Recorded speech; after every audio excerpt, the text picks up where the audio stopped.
But episode 16 today, Grady. It's good to see you back Wow. again. You haven't fallen over in the previous week, which is good. No, I haven't. No. And I'm there's still been around. no assassination attempts as well, to my knowledge, which is good. Yes, that is good, isn't it? Yes. Yes. So I chose a bit different this week, Granny. I just thought I'd set up a bit of atmosphere and a bit of mood lighting. Yes, much nicer. October. I do like that. Yes. Yeah, well, it's October, you see, so it's a bit of the spooky month. I'm actually thinking of doing another YouTube channel called the Cryptid's Crypt. So maybe I might use this kind of Ooh. lighting as well. So with the disgruntled Yes. octopus, talking a bit of cryptids, which is like obviously like the abominable snowman and the kraken and all those different things, and a bit of paranormal, some stuff in that regard as well, which I quite enjoy, that kind of stuff. So I still actually tossing up. listed a book yesterday all about that, actually. Oh, well, yeah. So that potentially that could be another side project I might be working on. And if I do go forward with that, it'll probably be out towards the end of the month. It'll be just a pre-recorded show.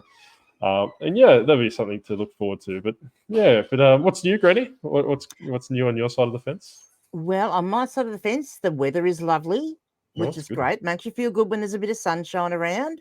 We've all had a bit of rain, and I'm actually looking forward to the coming weekend because we not only have our local P&A Society agricultural show, we also are having a class reunion. So I'll get to catch up with all the people I went to school with. I was about to say, it sounds incredibly boring on both accounts. But hey, look, well, I suppose with the agricultural thing, that you could probably hide bodies a lot quicker because there'll be upturned dirt for a reason. So. Well, there'll be a bit of agricultural machinery around. I should be able to get a tractor and dig a hole or something with it. That's right. Well, if you do stumble across some bodies you want to get rid of, Halloween's coming up. Might as well put them out the front. Well, I could, and nobody'd know. They just think it was a decoration. Just need to get rid of them before the midweek of November. So don't leave them out too long. But so what else has been happening, Granny? Yeah, you've been a bit quiet in the last week. You've been plugging away doing eBay, no doubt. I have, yes, I have. So I needed to catch up a little bit after all my time off and get a bit reorganized and stuff. So I've sort of been concentrating on getting listings up and going through my stock because I haven't really been thrifting. I've been to the local op shop twice since I had my operation. So not big lots of new stock coming in. So just been curating my existing back stock so that I've got stuff like, particularly with Halloween coming up. So I've sort of been pushing those books that are, the horror and the sci-fi and those sort of books. I've been pushing those forward a bit that I can find, that sort of stuff. And so that's sort of what I've been doing. Nothing exciting. Yes. Well, I'm still being punished per se by Grumpy Granny and going through my my listings and make sure they're all right and adding the recommended item specifics. Like Uncle Wayno was saying last week, I really don't think they have much play in it because a lot of the ones that I have don't really apply. However, it's giving me an opportunity to go through the listings and fix it up, make sure they're in the correct categories and all those different things. The pricing points. Which is obviously seen an increase in sale and obviously helping the cash flow as well because I'm not actually outlaying, I'm not actually sourcing by virtue of just fixing through the listings, and that's keeping me more than occupied. And and there's obviously the double bonus with eBay. Seeing that as some sort of what would you class it as, traffic or movement? What's the words that you guys use? Activity. That's the one you use. Yes. I keep forgetting it's activity. And that's what I'm finding is that when I'm doing some of those different things, I might spend an hour or two a day just going through the item specifics and going through a whole bunch of listings. I'm trying to do about 100 listings a day, which will give me about 2 weeks or 2.5 weeks. Oh, that's good. Of backlog, and I've constantly got stock coming in from overseas because a lot of my stock that I source comes from international. So it's a lot of products that we can't get here in Australia and go from that perspective. So they still trickle in, and I'll obviously put those in the eBay store as we go. However, I'll go through the old listings and fix them up at the same time. Yeah.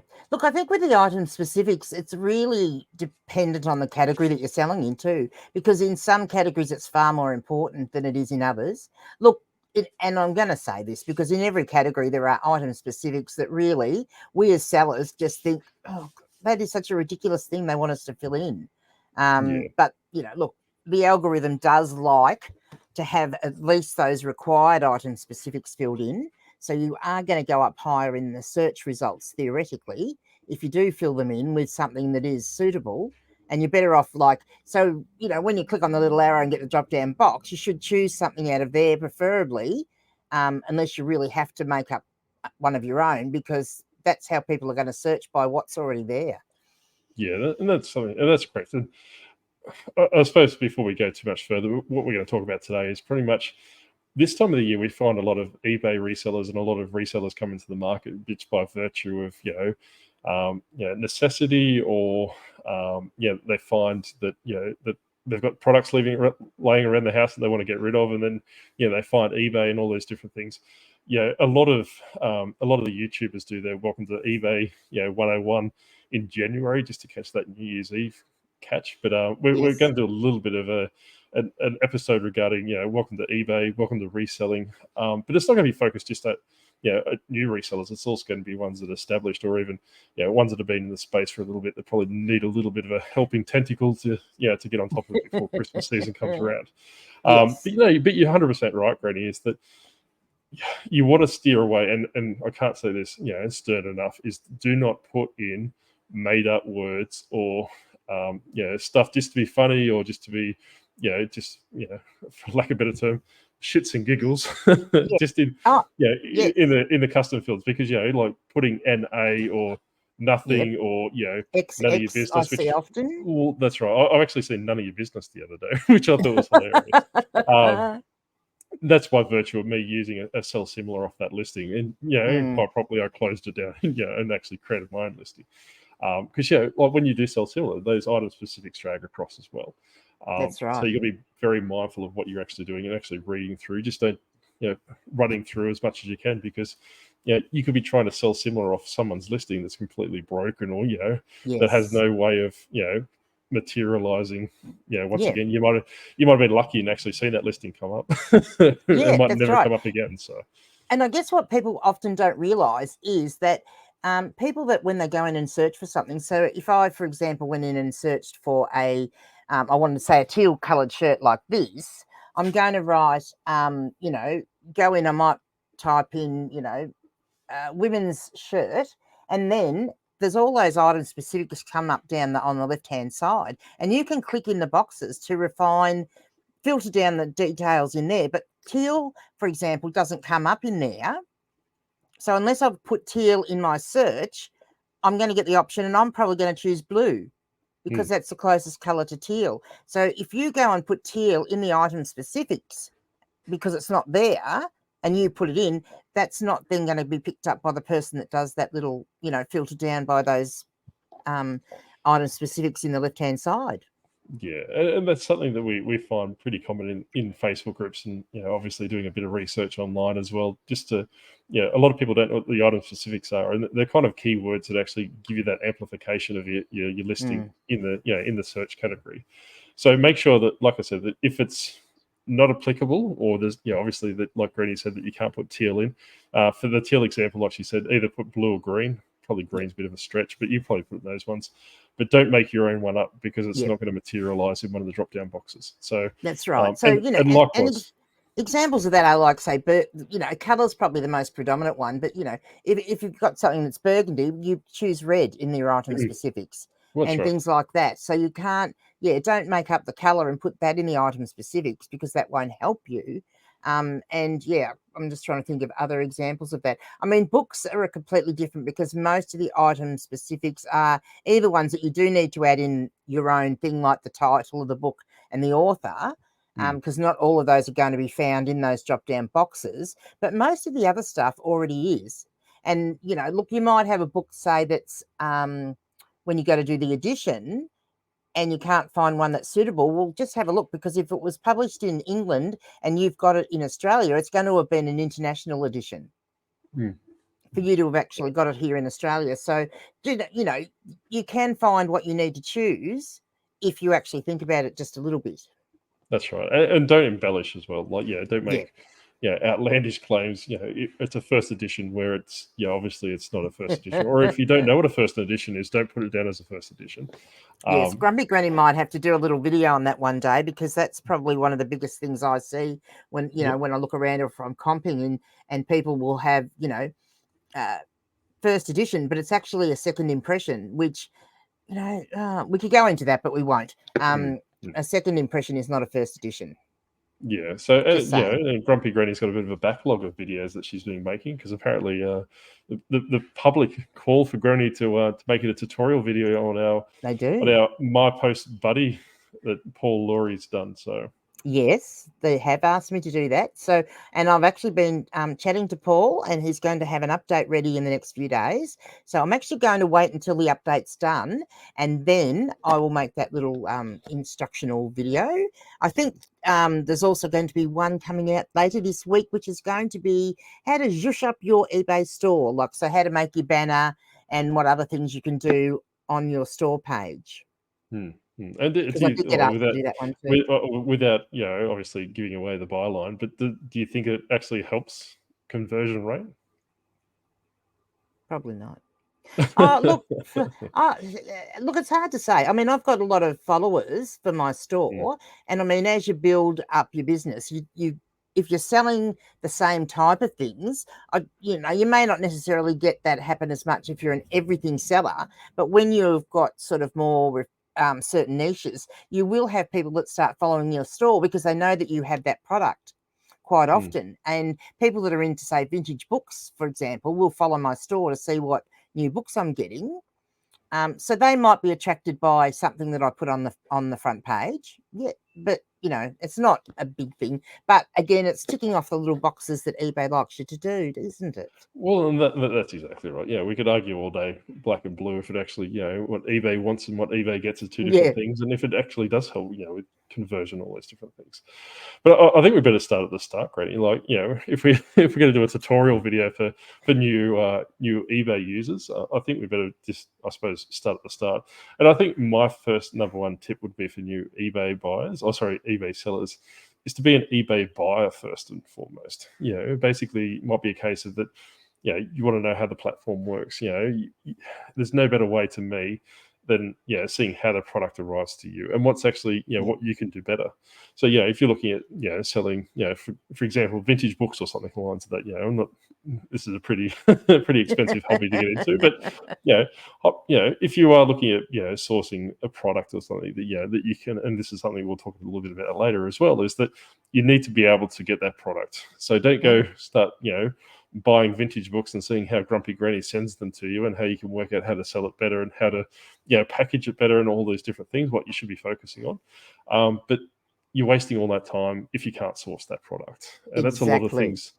That's probably, that kind of segues. But without going too far into it, what I would strongly suggest if you're looking at selling action figures, for example, or all these different things, potentially buy one off Amazon and buy one off eBay from just a smaller seller and see how they arrive. So, with an action figure, primarily, if they're a bit older or obviously a bit so basically depending on what the action figure category it is, it's either catered to a collector, someone that might be a grown man living in their parents' basement, or an octopus in an octopus lair that collects his little toys. That basically how that arrives, and or vice versa. It might be a birthday or a Christmas present, for example. So you want to probably go, well, this product arrived to me in a padded mailer, and it was completely damaged, or there was a box that was put in and there was no packaging and all these different things. So these are the things you probably need to reverse engineer. So reverse engineering should be the first one on your list, right? So, or the top two. Probably the first and foremost one to mind. Excuse me. The first one, I'll lose my voice. Screaming at Paul Stanley. You see.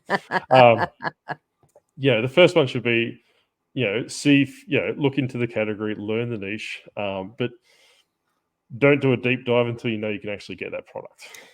At 100%, because you can do all the research you want and be prepared and watch all the videos and think, oh, you look, that person sells this category, and then they go out to their local op shops which is where they're going to source, and find out they can't get it. Like, so figurines for me, for example, I've got quite a collection because I've been, I buy them from my grandkids in bulk and chuck them in a big container in my lounge room, and then I go through them and find some half decent ones in there later on. But in general, I couldn't do that as a single niche because I can't. Like, there's only 2 shops around that actually do the little bags full of figurines or sell the figurines, and that once I get them, there's no point going back for another 6 weeks because there won't be any more. Yeah. Whereas if I lived in a bigger place and I could go to Savers, I could probably be picking them up all the time. Well, that's right, and that's something as well that Granny's saying there is obviously sourcing through thrift stores or op shops or whatever you want to call them, but that's not the only platform you can do. So these are the things that you need to look at. So like I was saying, is that you can do retail arbitrage, you can do online arbitrage, you can do eBay to eBay arbitrage. So obviously, if someone like Granny doesn't know what she has, you know the category well enough, you can source for Granny to relist it. And I know a few resellers that actually do it that way. Yes. But like I was saying, that you need to probably work out that, hey, that wrestling figure behind Granny's really sought after. I could easily get 40 or 50 of those in a week. Yes, I'll start doing some deep dives and all these different things. Yes. And there's other things like auctions, like online auction houses, and they get stock from all over the place, whether it's, from estate sales, like from estates, or it could be there are specialised ones that auction off the uncollected post parcels, for example. Well, that's right. And And I suppose, doing a bit of a deep diver as well. And this is kind of a skittish episode, so you'll have to play along as you want. But,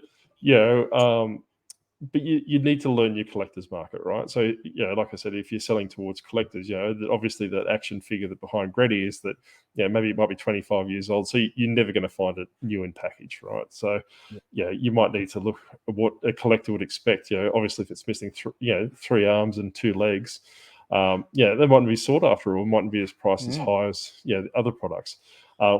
Meanwhile, that if you're looking at sourcing Ninja Turtle stuff, because the Ninja Turtle stuff's in the movies at the moment, people might want to give their kids the ones in brand new in package. So buying loose figures aren't working towards that niche or that what the customer wants, and these are the things that you need to look at. So before you actually start jumping into Facebook groups and asking all these different questions, you probably need to reverse engineer those first 2 steps. Obviously, if you can get the product, what the product is that accessible to you. Obviously you can get a bit of product, how the product arrives to you and how you can actually make that better. Like I said, that if it arrives to you in a box, pristine, with packaging, don't put it in a padded mailer and try and cheap out, because you're going to learn very quickly that people don't like that. And excuse me, and how you're actually going to send that as well. That's probably the top 3 that I'd be focusing on as a new seller, because I think what it really comes down to is a lot of people romanticize about eBay, and they romanticize about reselling and all these different things, because I see a lot of YouTubers do it. Like they're making squillions of dollars and driving around in Ferraris and putting toupees on all these different things. That's must be, but they're all got toupees. The amount of, I think there's only a couple of bald resellers, but obviously there's nothing wrong with being bald. You can see right here. I thought well, I sort of figured that's why it's the going sort of trend to wear the baseball cap either backwards or forwards, when you're a reseller on eBay, because, that hides the hairline. Well, it's a bit late for me to hide my hairline, but I'll try not to find a novelty oversized baseball hat to put on myself. Yeah, that's what you need. Yeah, that's right. And some sunglasses, because apparently you need those as well. And there's always like a reseller starter kit, though, isn't there, when you think about it? Yes. You should have. Well, I can name you off a few because I did research this. You need to have a cute pet, like a cat actually not a cat, because no, none of them actually have cats, but they have dogs. And you need to have a cute kid that you can put in your videos. Do you steal one of those? Well, maybe we can hit up. Well, I've got grandkids, so I'll just pinch one of them. And I'm just going to use a backpack and swap one. True. And you need to have a band T-shirt to do your video in. Like a vintage band T-shirt. Yes, yep. You need to have a bit of long hair hanging out of the bottom of your from under your baseball cap, and either perch your glasses on top of your hat, or if you're not wearing a hat, put your sunglasses on top of your head. Yeah, so that's sort of the basis of it all, really. Well, that's right. Well, what I think, and this is a side note, and this is something what I love is that you see the resellers with the sunglasses on their heads and they're squinting because the sun's too bright. So that's obviously a pitfall for the resellers. So make sure you have your sunglasses on your head so you can squint. Yes. But like I said, a lot of people romanticize about reselling, right? Because it looks so glorious and all these different things.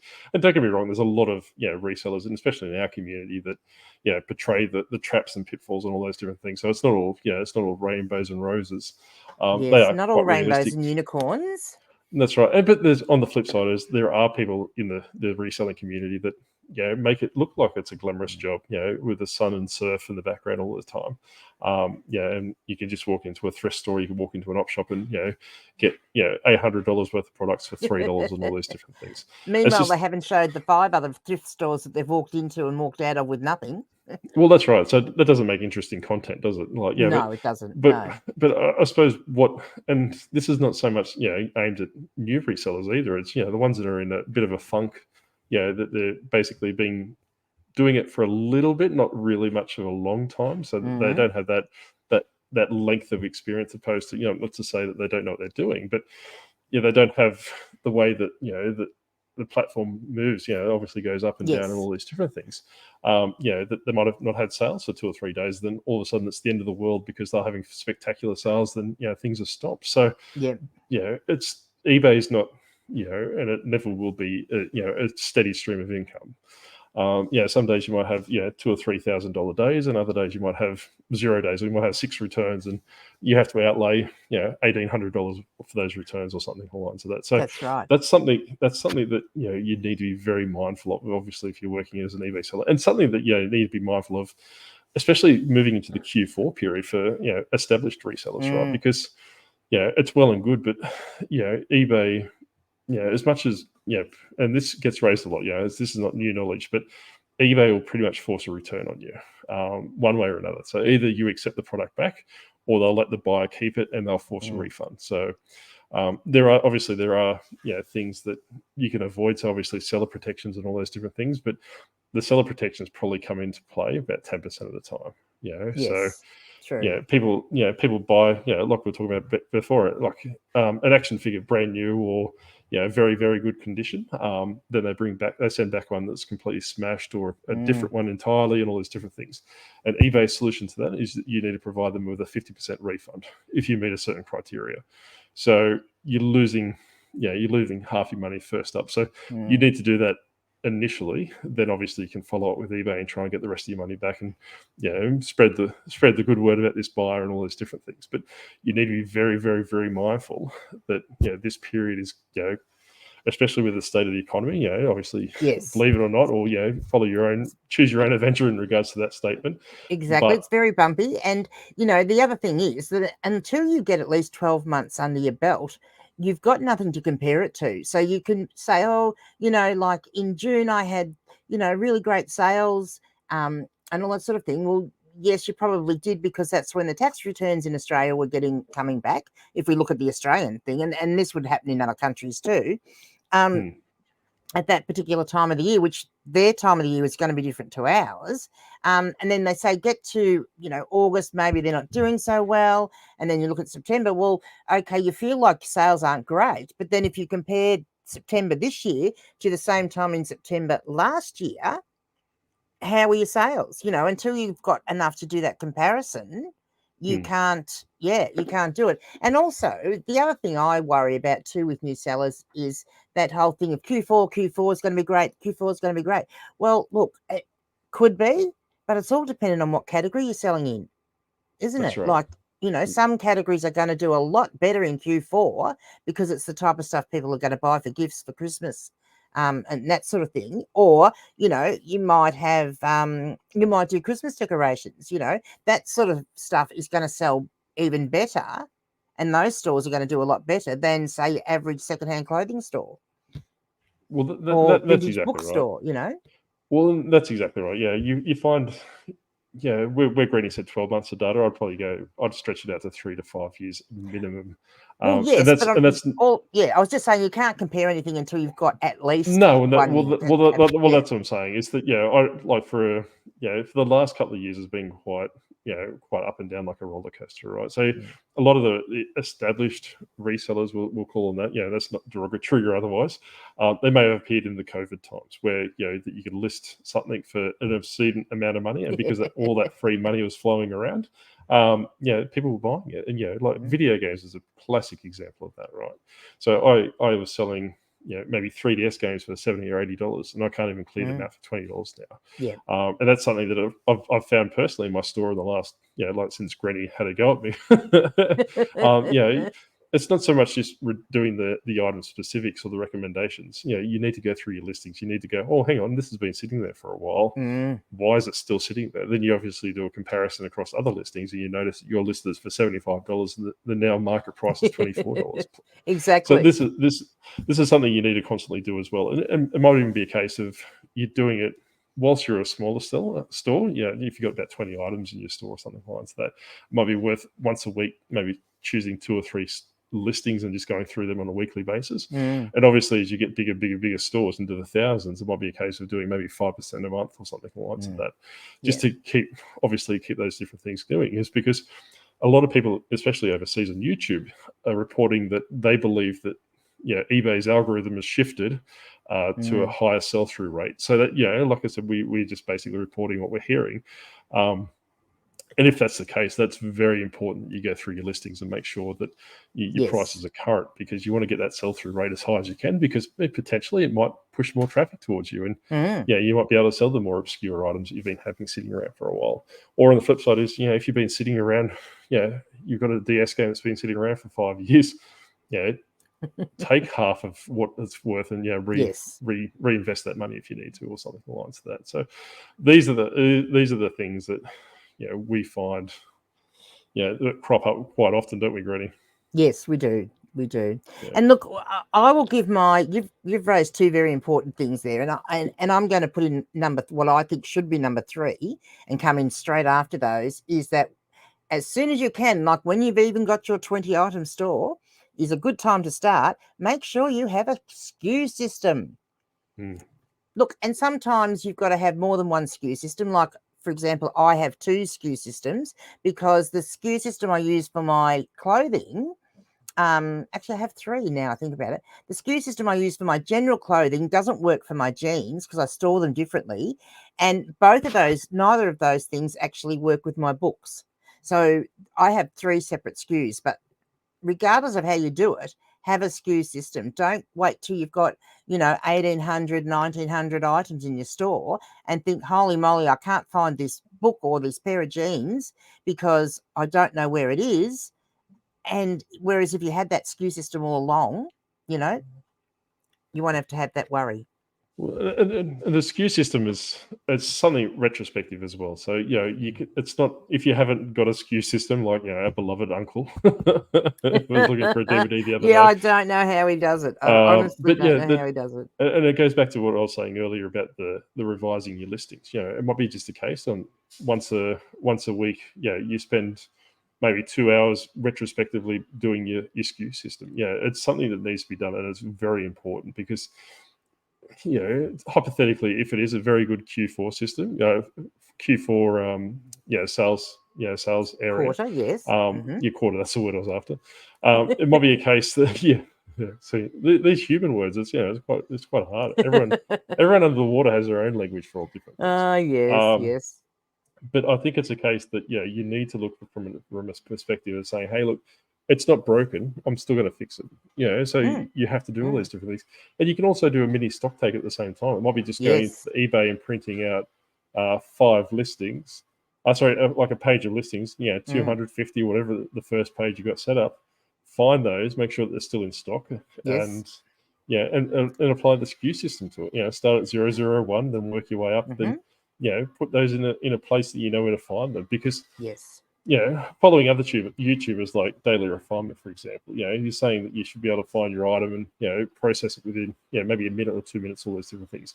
You don't want to be spending 45 minutes looking for something that you've sold in the last 6 months because you didn't do it properly, or eBay's relisted it, all these different things. I've got some Bob problems. First, the minions aren't playing there. Yeah, you continue on, Granny. You just dribble, and I'll sort out. You go and sort out Bob.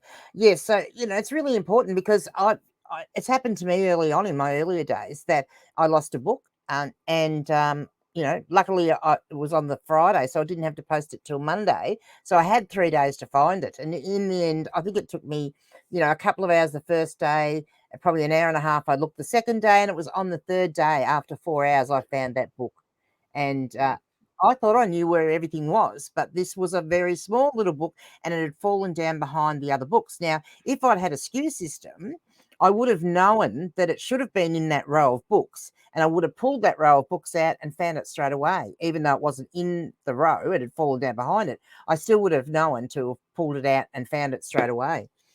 So, yes. And I suppose now that Bob's been taken care of, like, rub my little tentacles together. But no, I think that the SKU system is important as well.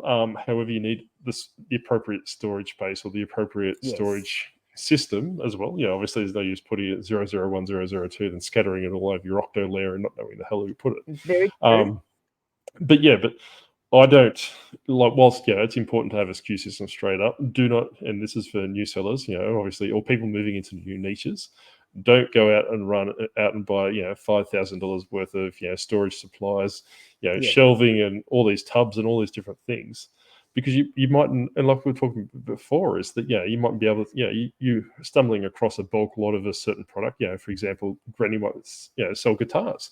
She might stumble across 100 of them and then spend $5,000 setting up a storage space for them, all these different things. But that 100, when they go, mightn't be able to replaced. She's got a setup for for guitars and or musical instruments or books and all these different things. But I can't find any to sell. Well, you can't find any more to sell. So you need to look at it from that perspective. By all means, go to your local hardware store or go to your local cheap shop and buy like a plastic tub if you get if that suits you. Especially a tub should be able to work out, depending on obviously what you're selling. For the first, probably 50, 100 listings, all those different things. Then obviously, learn how eBay works, if eBay's for you or, reselling's for you, all these different things, you need to, go through the checklist of, do you enjoy it? Is it profitable? Like, and Grumpy and Granny and I know more than anyone, like we find a lot of people that, sell on YouTube or put in Facebook and all these different things that, say, hey, look, this is the way to do it. This is what I sell. This is the different things I do. But when people replicate that model, they're not making any money. That's right. So, that's something you need to do as well, is that a little bit of accounting, and our beloved Ethan Rushock, sans donuts and all.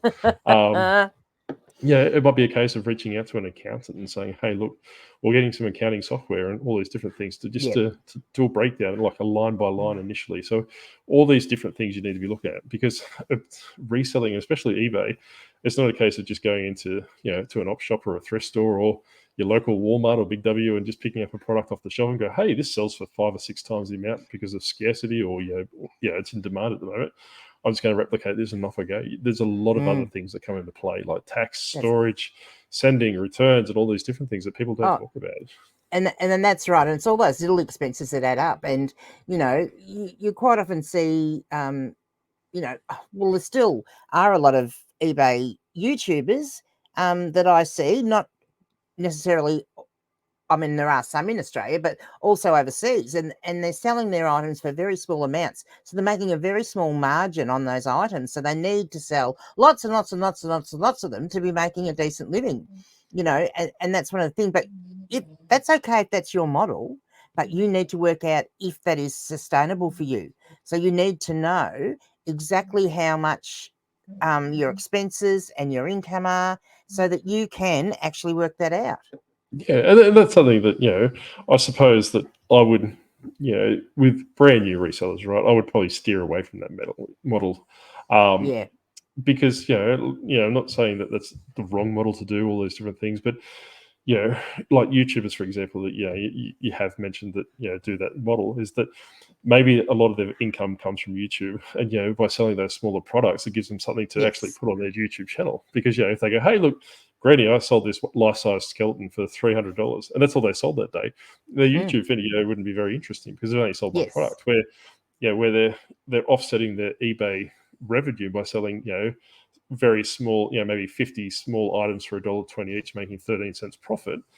Yeah, that fills up a often YouTube video. Little things, a That's big right. variety of little things, that looks That's good, right.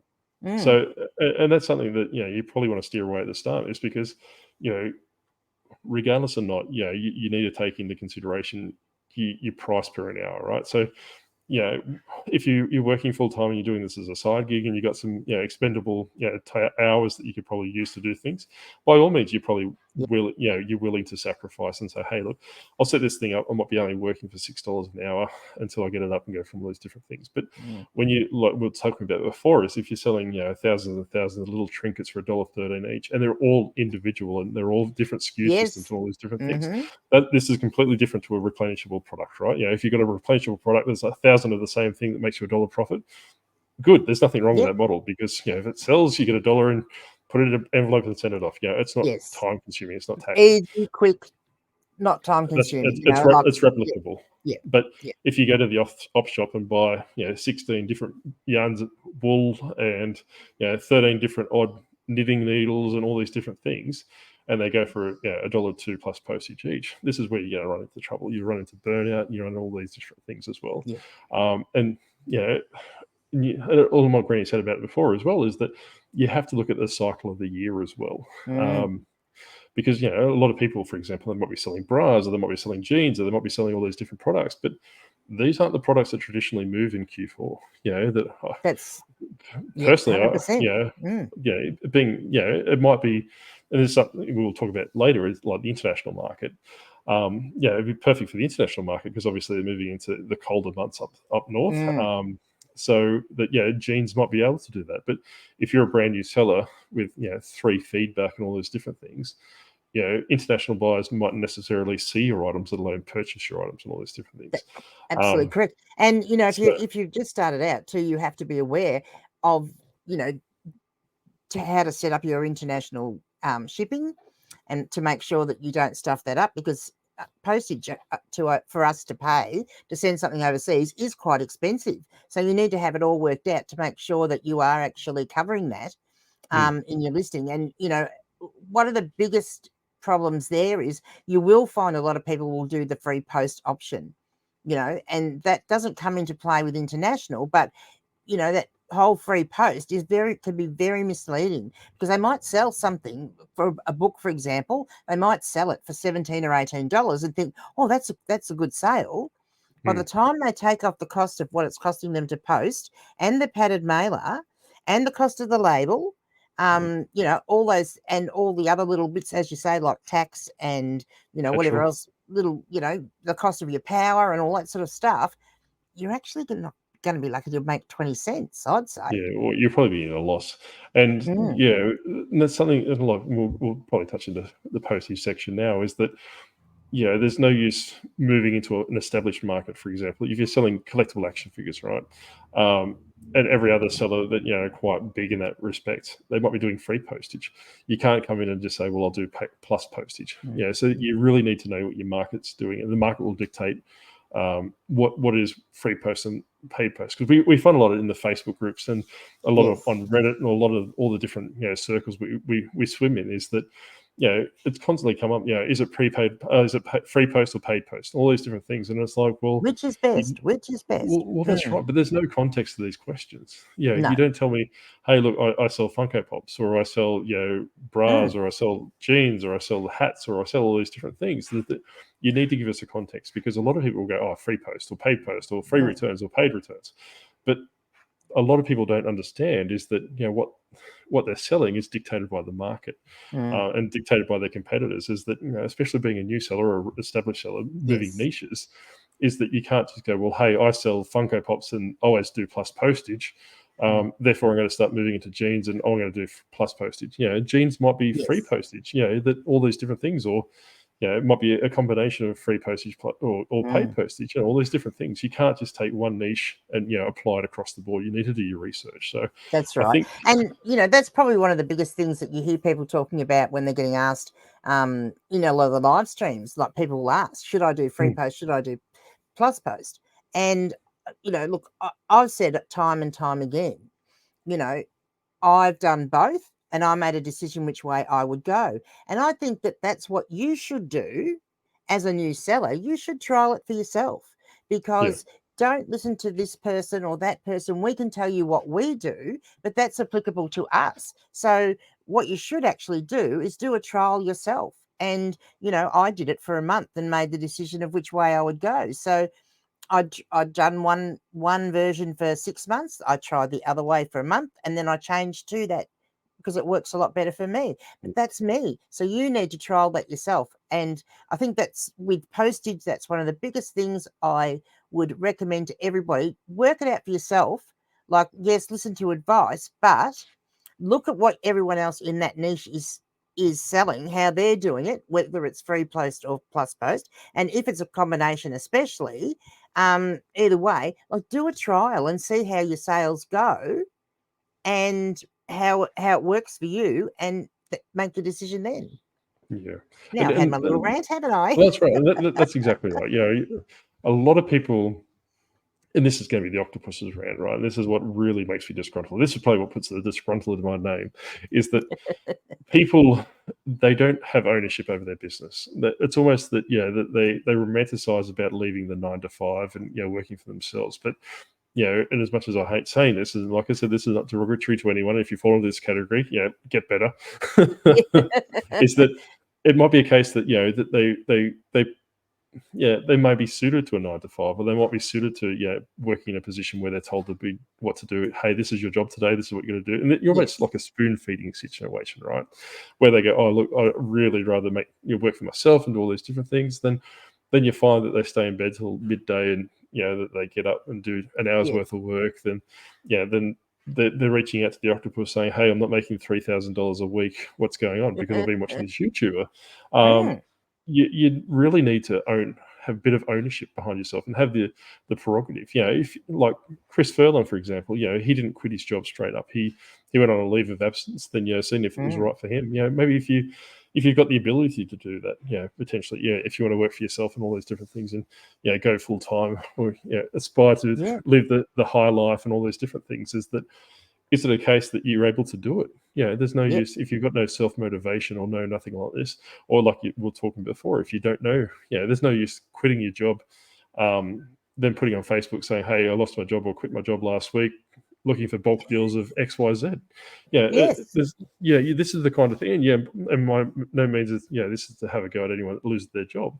Obviously it's quite reactive, and there are things that Granny and I have discussed previously about what you could probably do in that scenario. But if you were looking at quitting your job willingly or voluntarily and going to reselling, you need to have all this stuff squared away at the first place. You don't quit your job on a Friday and say, hey, Monday I'm going to start eBay and I'm going to be earning $5,000 a week because I've watched this YouTuber and this handsome octopus and he tells me what to do and all these different things.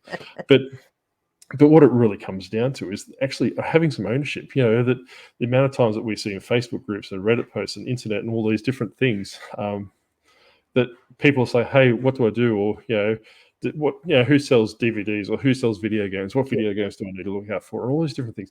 This is the research you should be doing yourself. Nothing infuriates me more than and like I said before, I'm more than willing to help. You're more than willing to reach out to the octopus and ask one or two questions and all these different things. And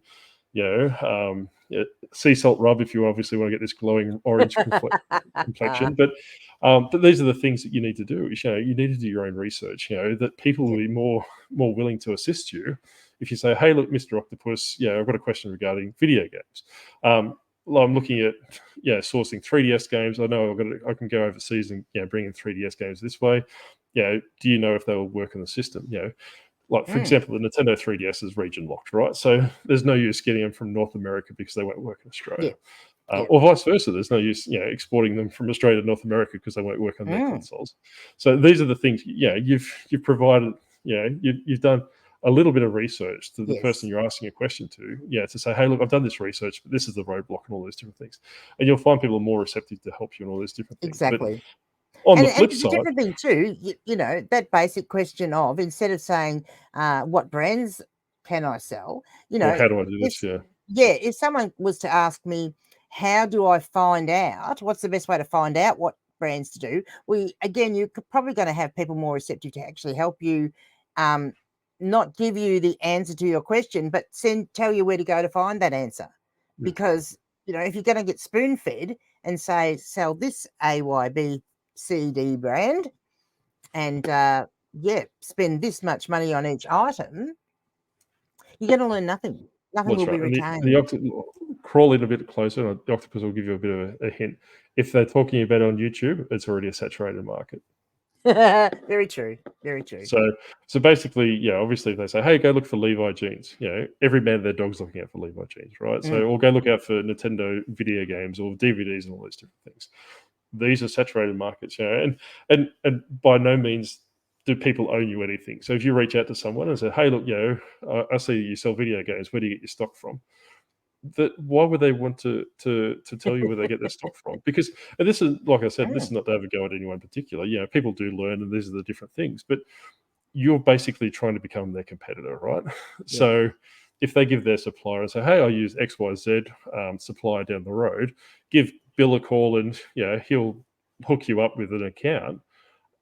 Why would they do that? Like, you're basically creating more competition in the market. They're probably more inclined to say, hey, look, I sell women's jeans, but this is a video game guy. If you want to do video games, you can do all these different things, because you're not creating a competitor for them.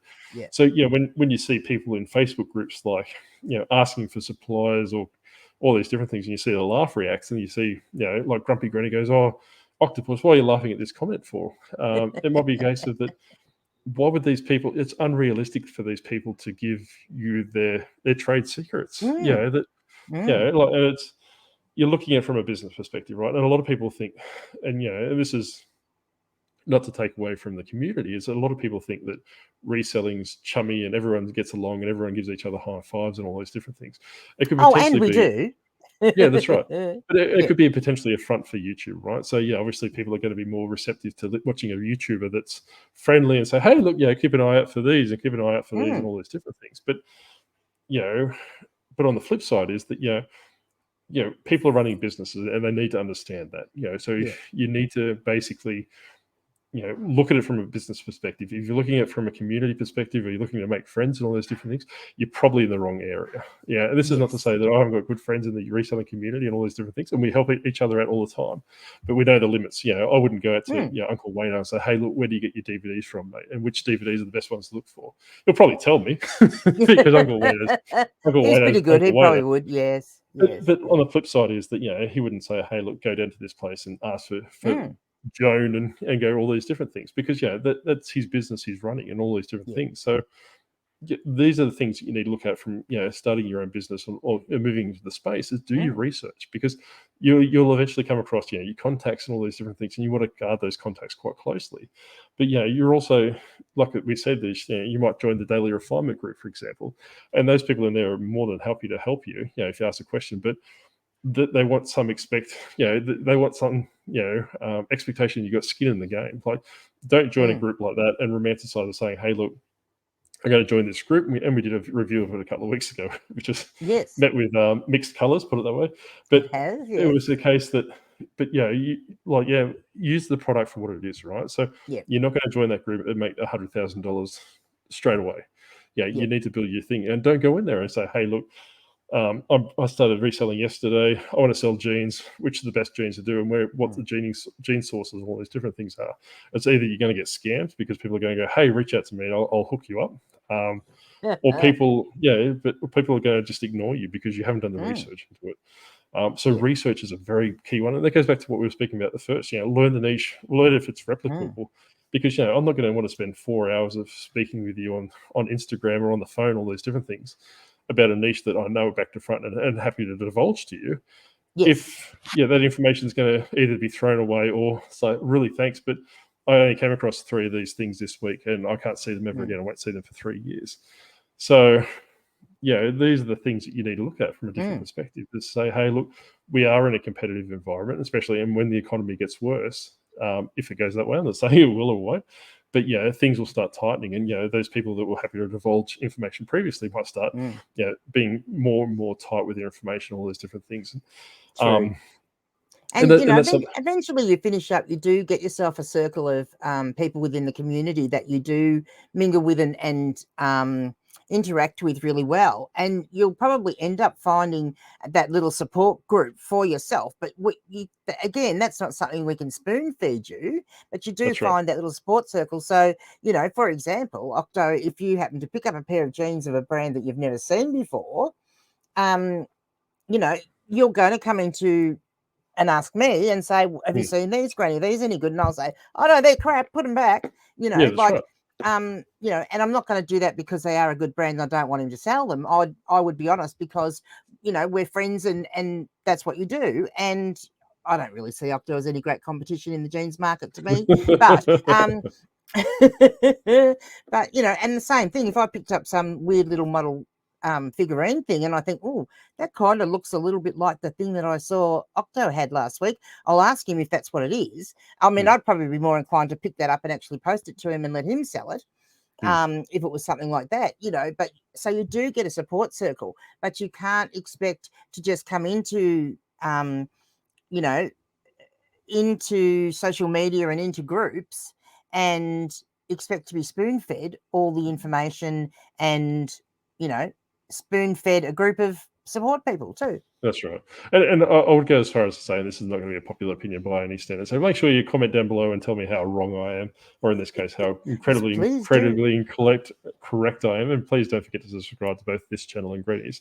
Is that if you are looking to be spoon-fed, and this is over a long period of time, right? So yeah, you might make the mistake of coming in and say, hey, look, I want to do this and all those different things. That's almost like a forgivable mistake, right? So basically people will go, all right, you're brand new, you don't know any better. But if it's a constant thing that you're constantly asking, you're going to fail. Yeah, like that's a very controversial opinion, but you will fail because, obviously if you need to have that spoon feeding thing, you probably, and as much as I hate to say it, you're probably fitted to more of an employee mindset, where you need to be told by your boss, hey, look, this is what we're doing today, this is what we're doing, this is what it is, and you're getting a steady paycheck, and there's nothing wrong with that, right? Like there's nothing wrong with that. It's a case that if you want to work for yourself, you have to make sure you got the oomph to get out of bed and do all these different things, and like we said earlier, is that a lot of the output from eBay, so obviously the money comes through the cash flow and all these different things, is through your input, and it's not immediate either, unless you got like something that will sell in 15 minutes of your listing. 90 days might be the realistic time frame for these things. So this is what we're going back to previously, is saying, hey, look, if you quit your job or you've lost your job, look for things that have a quicker sell-through rate. Obviously the things and that's potentially what you want to do, because you probably can't afford to wait 90 days. Well, that's right. And things are finite, right? So and what we find as well is that a lot of YouTubers, and this is not having a go at anyone particular, is that they might say, hey, look for bulk deals, go out and buy bulk deals. And you're probably not geared to do that in the first, probably 3, 6, 12 months of your reselling journey. Because, that a lot of the stuff, and I've said this before, is that I personally see the Facebook groups, especially Facebook Marketplace, as the resellers' dumping ground, right? So if they're looking at moving on bulk lots, you occasionally get really lucky if someone that doesn't know, like we were discussing earlier, I found a DS on the Facebook Marketplace for $50 yesterday in a whole bunch of games, because this lady was selling it for her son. Fantastic. That's the oddity. But you might go buy 1,000 DVDs for $500 and think, hey, this is fantastic, 50 cents a DVD, and I've got a lot of stock here. But those DVDs are probably being picked through by 6 or 7 resellers before you, and those DVDs are probably $1.99 with free postage, which costs you $3. So exactly, they would be classed as lost leaders for those playing at home. But obviously, if you're starting up your reselling business, you need to have that positive cash flow. So I would be very, very selective, and a lot of YouTubers say this as well. We're not dishing out on YouTubers. We're not dishing out people in Facebook groups either, but you really need to be very selective and almost cherry pick the best of the best. And the people in Facebook groups that portray that, you want to have like a profit margin, all these different things. You want to use an app or a calculator when you're in the thrift store to see if it's actually profitable. Like Brady was saying, is that there's no use spending $5 on something that sells for $20, but it costs you $25 in postage. So and look, one of the other things to be careful of too when you are first starting out, and it's a different thing, like a lot of people will start out as everything sellers, and I personally think that's a good way to go, because you can sell a few things of all different things and work out which ones you do like to sell. You might actually like to sell ceramic vintage plates. But then when you go to package them up, you hate packaging them up, so don't sell them, and you won't know that until you actually go through the process. And so doing it that way is good because it gets you to work down. What you don't want to do is start off, say, as a bookseller, because you see lots of booksellers on YouTube, saying that it's a great thing to do and you're making lots of money, blah, blah, blah, blah. So you go and you start selling books, right? And then you work out that the books you're selling, you're not making enough profit on. So, okay, I need to add another category. And you hear someone mention, oh, plush sells really well. And then all of a sudden, so off you go to the thrift store that day and buy a whole heap of plush and put it in a tub and leave it sitting in your storeroom. And then because the next day you heard someone say, oh, actually, Matchbox cars sell really well. So out you go and you go and source all the Matchbox cars you can. And like you're just going to go down the biggest, rabbit hole hole ever. And you're going to have all this stock that you know nothing about and that you're buggered, really, aren't you? Yeah, and that's something that and I think I've said it before numerous times, is that I'm actively sourcing things that I can fit into Australia Post packaging, right? So previously I used to, if I could turn a decent profit on it, I'd buy anything.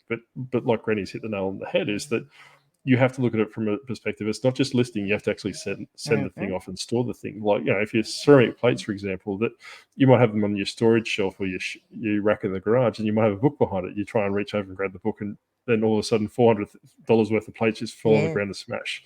So, that you need to look at obviously different elements of storage and selling and sending and all these different things. Or is it a case that it's a high fraud category? You might send in $400 worth of plates, and someone writes back to you and says, well, there's a chip on this plate. Then they send you back their plate that's broken, all those different things, because there might be in the case of replacing one of their set that's broken with your perfectly good one, and then you've got no proof one way or another way, because eBay, and this is no fault of theirs, because obviously they're an independent adjudicator, they'll probably side with the buyer. Is that unless you can make a big enough of a fuss that you kind of get under the skin of eBay, they're going to side with the buyer.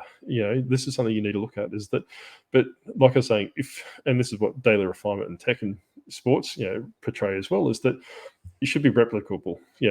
Like Granny was saying, if she's selling jeans, she puts them in a padded mailer or a satchel, off they go. It takes 20 seconds. But if if she's packaging plates, it may take her 4 hours to find the perfect box and the packaging material and all those different things. And when you compare what you could have done in that 4 hours with the jeans, comparing what you've done in the plates, jeans, you might be sending off 15 pairs of jeans, but they're more profitable because it's more replicable in those 4 hours. So your average hourly wage, where the plates might be $3.60, where the jeans might be $15, $20, $30, $40, $50, depending on what you're selling. So these are things, Yeah, and I'll give you an example of that, right? So when I was the everything seller, I got this fantastic piggy bank. It was about yay big, huge.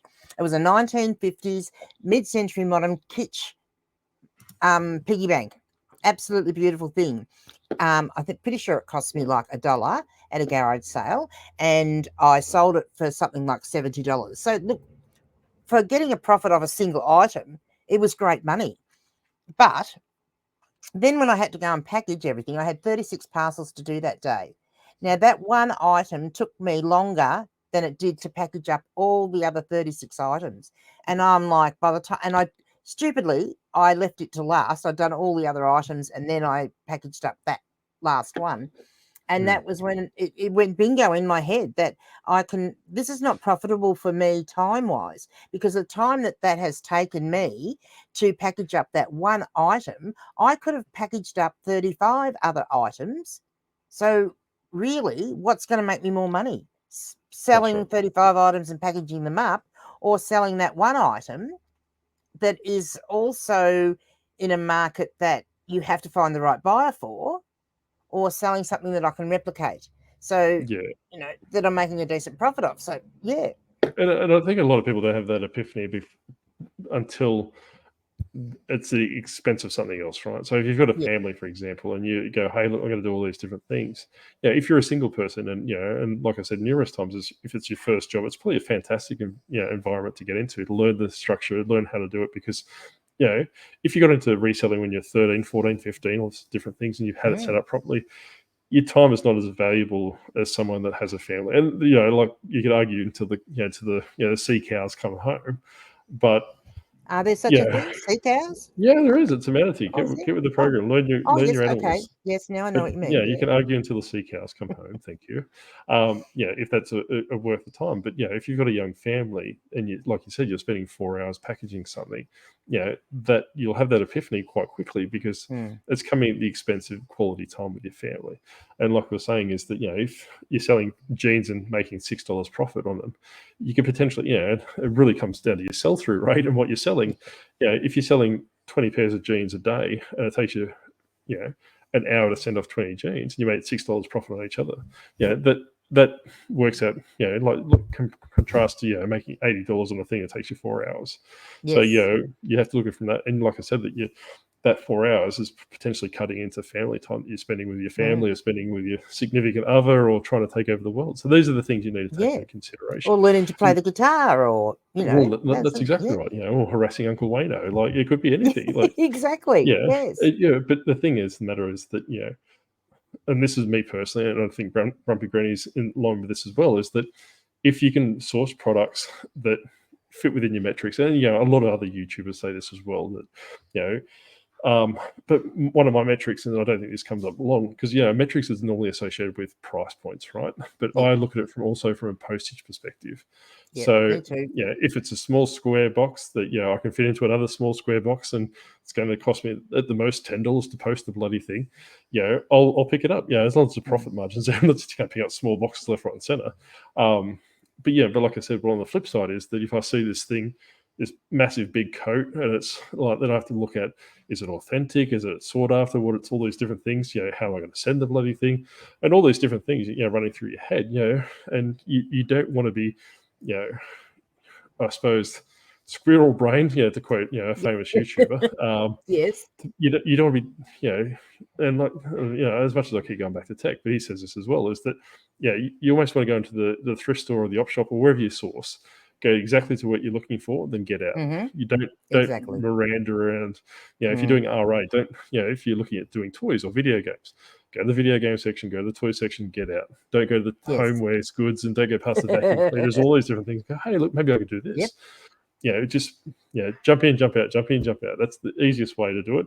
And obviously, because you need to take into consideration your sourcing time as well. If you're having the source, if you're having the products come to you because you know exactly what you're after and you know where to get it from, fantastic, because you just click 3 buttons, pay for it, and it comes in a week later.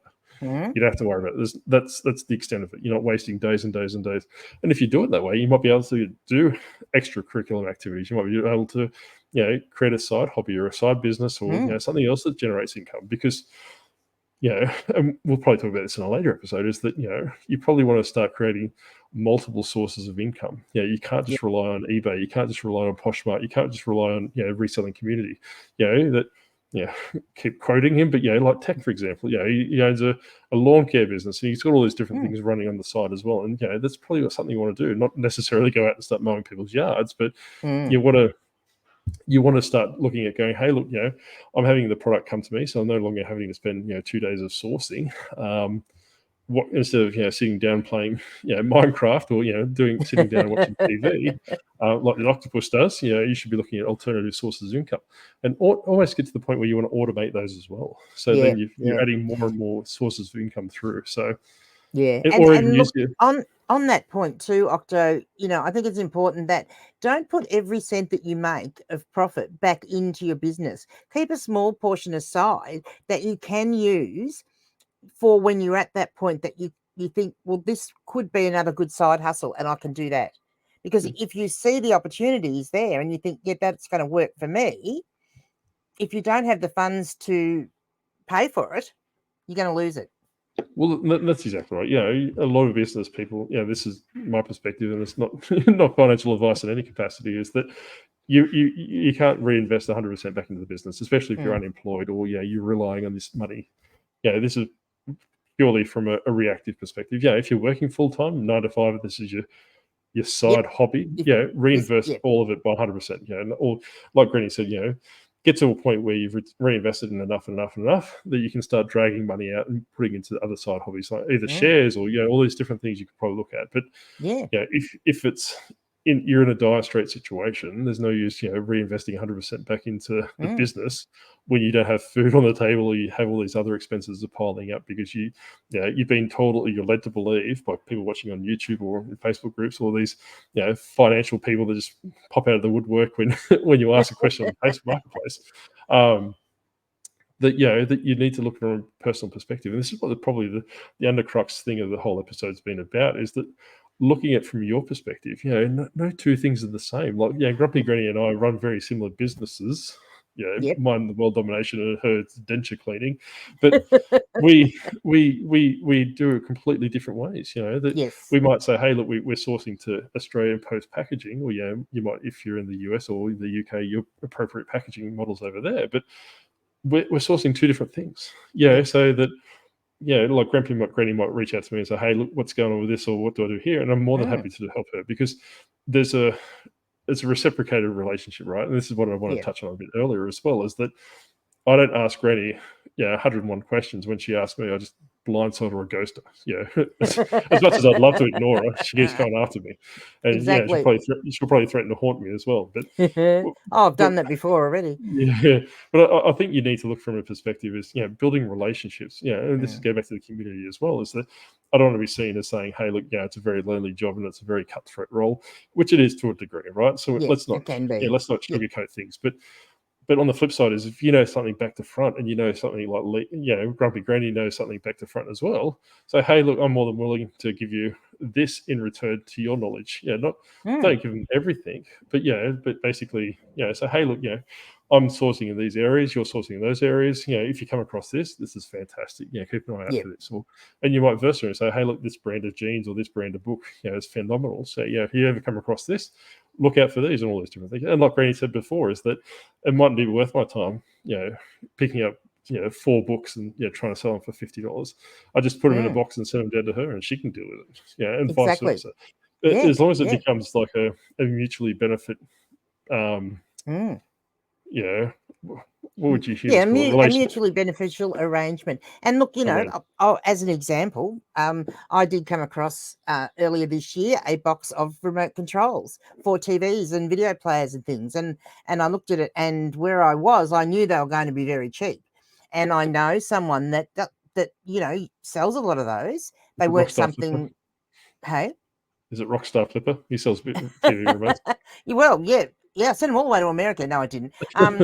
So I actually contacted this person and said, you got any interest in these? Sent him a photo of the box. He said, yes. I said, I'll grab them for you. So anyway, he's in a metro area and has access to a lot of different brands of jeans than I can get. So the trade-off was, when we talked about it, I said, well, I'll send you this. You pay for the postage and pay for how much it costs me. And then you in return can send me some of these other branded jeans. Don't send me the ones that I already have access to. Send me something different, which is what happened, and it worked out beautifully. Well, that's exactly right. And and you got to take it with a grain of salt and a bit of caution as well, as because not everyone has the best interests at heart, right? So play the relationship a little bit just to see how it plays out. Don't divulge all your information, and because you're going to be suckered in, right? Like like I said, I've made really good friendships through the reselling community, and it started as a mutual beneficial arrangement. So I would say, hey, look, this is what to look out for. For example, like Skylanders, I think for example, that say, hey, look, these are the ones that are worth somewhat decent money, because you can source them everywhere, right? So they're not plentiful enough that they become a direct competitor, but they're also something you can use as a bargaining chip and say, hey, look, if you come across these style or this model or this particular color, it goes for good money, and it'll go quite quickly. So you're kind of building the relationship from that perspective. You're not just materializing in someone's DMs and saying, hey, look, I've seen you on YouTube and you sell this. Where do you get it from? Because you'll probably get a very polite piss off or something along the lines of that. So you need to be very mindful of what you can do and how to build relationships. Well, because I think the thing is too, Octo, that most of us that the ones that I see that are continually improving and growing their business are doing the hard yards themselves. We're researching for ourselves where to get this stuff. And yes, occasionally you do hit a brick wall, and that's when you'll reach out and you'll ask for help. Well, I've gotten this far. What's my next step? Because I can't work out how to get any further than that. And, that's when people will help you because they can see you've actually done the work to get there. And so we've already put in the hard yards, and it's one of those things that you also need to put in your hard yards. You can't expect to be spoon-fed everything.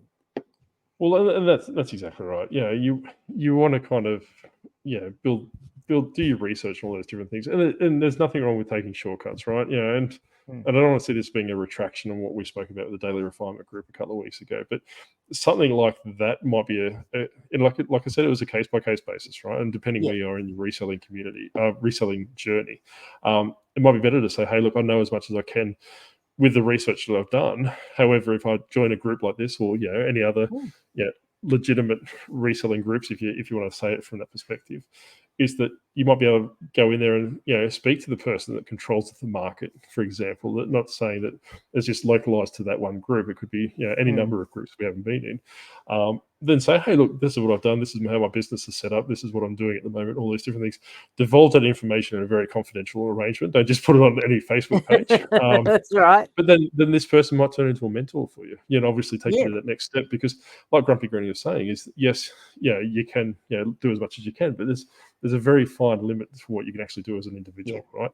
But if you seek a mentor, or you speak to someone that actually knows the network, and they might be in a different country, for me personally, is a world-dominating octopus, is I look to the international market and see how things are going, especially in the niches that I sell, is because if things are slowing down in the US and they're slowing down in the UK, that could potentially be a thing of coming our way potentially, absolutely, or vice versa. My market might be in the US and they're slowing down. And it's like, well, why would I try and keep sourcing this product, trying to sell it to a dead market? So you need to pivot. You need to look at all these different things. And like I said, that if you want to go down to a daily refinement style group, for example, that you could probably do that later on. But like I was saying before, is don't do it straight away, because you're not going to get you won't get the value.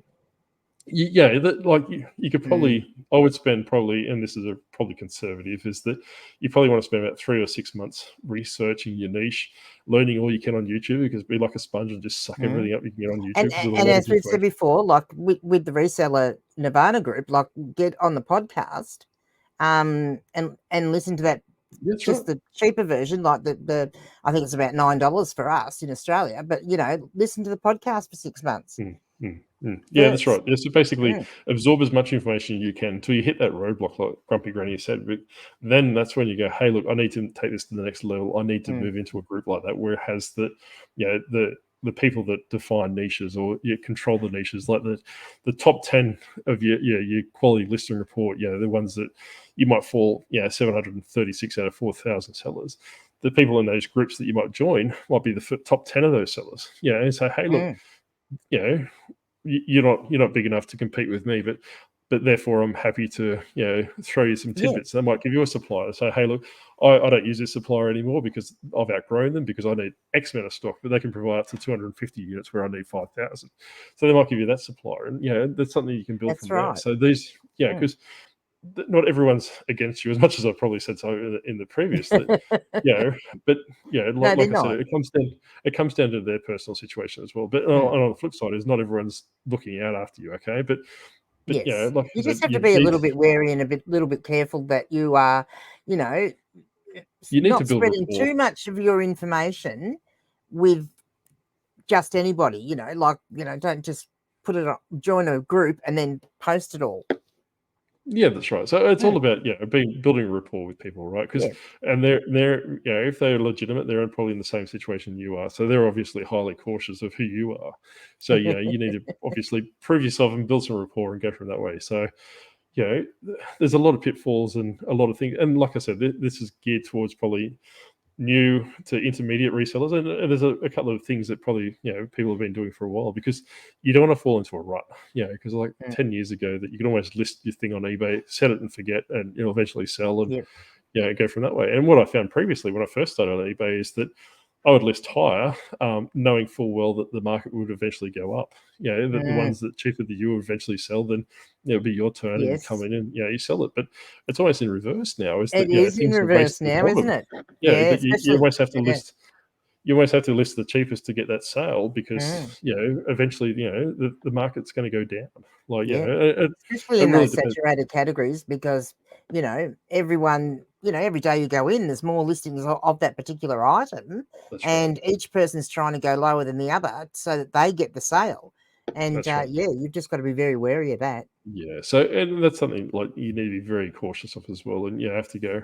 Just make sure, like I was saying earlier, is that you need to go back probably on a weekly or a monthly basis just to revise your prices and see how the market trends are going. Because on the flip side, on the very rare carrots that something shoots to the moon, if there's a celebrity death or something that you had that's no longer in production for some reason or other, the market might change and go through the roof. So you want to probably try and capture that and capitalize on it if you can. Yes. You don't really want to be selling it at the cheapest rate when people are getting snuffed up, so that other people can just resell it on eBay for 3 times the price. So these are the things you need to be careful of, and and have a look at. But very true. I think we've spoken enough today, Granny. I think we have. Like we've been very serious today, Octo, too. Yeah, no, we've really knuckled down and told the boys and girls lots of good information. So that's right. Well, like I said, like I said, my speech patterns are a bit weird today because I had to crawl out of the ocean and go see Chris. No, that's right. Well, I could go on, but I don't want to get a YouTube strike before we even get anywhere. But like, if you've got any tidbits of information that you want to disclose or want to put out there, or even if you want to ask a question, you put it in the comment field below, and we'll do our best to answer it. We're not going to give you all the information, but if it's just a generic question, all those different things, we're more than happy to entertain it, or we could at least point you in the right direction. And even you might be also a seasoned seller, and you might have that that one tip that you think everyone new seller should know. Pop that in too. And like I said, it's not so much a new seller as well, but I always think that I see that people change niches all the time, and you hit the nail on the head. Is that people are quite flippant as to what they do? Is that they go into a thrift store or an op shop and they just see something shiny and new, then they heard someone else speak about that, or they've seen that on Facebook. Someone saying, "Hey, look, I'm selling this," or a YouTube channel saying this, and all of a sudden that they're selling that, so they're accumulating all this stock without knowing what to do with it. So. Whilst it might be geared towards new resellers, it could be also geared towards people that constantly shifting niches. And I would far as to go if you're constantly shifting niches due to being hey, I want to do the latest and shiniest greatest thing, you're not going to make it. It's going to be brutally honest. You're better off going back to 9 to 5 or finding alternative sources of income, because you really need to in this day and age, you really need to learn a niche and learn the market, because that's the only way you're going to succeed from my perspective. So absolutely. And like realistically, that person is behaving the same as a person that gets told what to do, because they're listening to stuff, or when I say listening, or they might see stuff in a Facebook group. They're taking that in a bit of information as if it's there. Oh, you should do that, but that's not really what. No, that's right. They're ingesting that content. They're not basically taking it. By all means, like we said before, we try and portray it as being more of an entertainment podcast, opposed to an educational one, because we don't know all the answers. We don't know all the things. No. We might know a fair bit about our respective. I mean, we are pretty intelligent though. All the same. Well, I don't know if age corresponds with some Granny, but well, I think it does. Definitely in my case. But like I said, that these are the things that from our perspective, and I'll be very cautious of consuming YouTube videos in the new year that basically say, hey, look, new to reselling, this is how you do it, and all these different things. So there's always lots of 101s, isn't there? eBay 101 or Poshmark 101. Well, like I said, there's a few people in my reselling community groups that I would recommend without a heartbeat, right? But then there's others in the reselling community that I would say stay away with a 10-foot pole. I'm not going to disclose who they are, so you can do your own research in regards to that. But like I said, that are they doing it from a perspective of trying to educate the community? Are they doing it from a perspective of getting views and getting a YouTube money and sponsorship deals and all those different things? Well, so that's right. Yeah, and because you don't know behind the scenes, you know, someone that might be making YouTube videos and based on their, you know, reselling business, but you know, they're very likely, you know, possibly got other income sources that they've got. Yeah, So you can't just assume that they're making all their money off that, off that's right. reselling, Yeah. I should say. Yeah, Yes. so and that's the case. And yeah, like I said, and also, my last tip before we slither off into the horizon, Granny, is that probably if you are consuming YouTube content, look at it from a holistic point of view, right? So Yeah. if, and this is not pointed at anyone in particular, I can't stress that enough, is that if they have thumbnails like, oh, damn, I did it again, or I'm in trouble, and all those different things, they could potentially be clickbait, but there also Yeah. could be potentially that, like, be honest, that basically they're saying, hey, Mm. look, I've done this in my business. But look at it from a holistic point of view as the case of saying, all right, this person's, look, they've hit this brick wall. This is what the issue was, and this is how they resolved it, and work out from there. Or is it a case that this person has no idea what they're doing, and they need to be basically mentored or helped out? Mm. But then they're portraying it, basically that they're a reseller, superstar or something along that, or a reseller in that capacity. Yeah. But they obviously have no idea what's going on, and they're leading the blind for a bit later term. But there's not too many channels that I come across that, and a lot of, more often than not, that you need to look from a holistic point of view, and like no different for us. We're not saying that take everything we're saying for gospel. Like we say it numerous times that we don't know everything, Yeah. but We can like tell you how we do it. We can tell you why we do it, but we're not going to tell you to do it. You have to Well, work that's that right. out for yourself. So there's things in this video that we've discussed today that you might disagree with wholeheartedly because for your situation to do that, and by all means reach out and put in the comment field below because we won't take offense to it. Right? We'll block you. No, No, we won't. we'll just bag you out the next episode, but that's Well, that's okay. right. That's exactly right. But no, but you're more than welcome to voice your opinion. So, hey, look, Octo said this and it was completely incorrect. This is the way. And I'm more than happy to be corrected at any time because I've got big enough ego and big enough head. Like, Definitely. it's not, this skin's pretty thick, so it's not gonna hurt my feelings. But like I said, that you need to look from a holistic point of view when you absorb, when you're absorbing content, either through Facebook, either through YouTube videos, or reading on the internet, or all these different things, right? So not every situation is replicable, and not every situation is the same. So if someone's saying, "Hey, this is what I do, and this is how you do it, and this is how you make $1,000 a week on income on YouTube," it mightn't work for you. It might work for you. Don't get me wrong, but more often than not, it probably won't, because unless you're in that exact area, probably holding that hand of that person when you go to the thrift store, and then telling you exactly what to do and how to list it and all these different things. It's not going to work. So no, very true. I think on that note, Granny, we should wrap it up. We should say adios, adieu. That's right. But we'll see you again next week for episode 17. I think Granny's been teaching me math, so hopefully I'll be getting my numbers right, man. Yeah, that's right. Yeah, so we're getting up in there. Note that he has counted higher and got the numbers bigger than the amount of tentacles that he's got. I was about to say, that's exactly right. You can only see 2 here, but I can promise you I've got 6 more. Look, here's another one. Look, and there's 3 there's now. another one. Yes, all at once. And so look at me go multitasking. And I do have to say that, like, his head is a little bit scrambled today after all that loud music. Well, that's right. That's exactly right. Like I said, I went and seen Kiss, and it was phenomenal for their last Australian show and their second last one in the world.